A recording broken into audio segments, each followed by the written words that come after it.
ঘুমটা ভেঙে গেল হঠাৎ। বাইরে কি ঝড় হচ্ছে।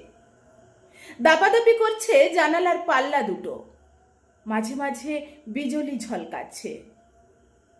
ফের শুয়ে পড়তে গিয়ে সেই বিদ্যুতের ছটফটে আলোয় মনে হলো ঘরের মধ্যে যেন হামা দিচ্ছে কেউ।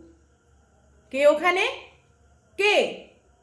হামা কোনো শব্দই করে না।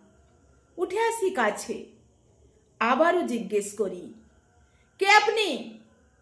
কি চান?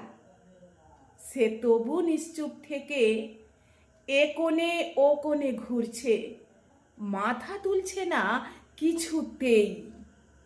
চোখে চোখ নয়। কিছু কি খুঁজছেন আপনি? শুনতে পাচ্ছি খুঁজছে ঠিকই, খুঁজতে তো হবেই। পেলেই বেরিয়ে যাব নিজে নিজে হেঁটে। কি খুঁজছেন? মিহিস্বরে বললেন তিনি, মেরুদণ্ডখানা। সেই মুহূর্তে বিদ্যুৎ ঝলকালো ফের।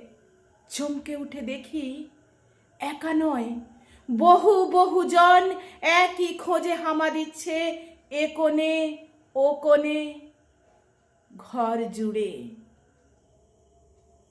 শঙ্খ ঘোষের লেখা হামাগুড়ি।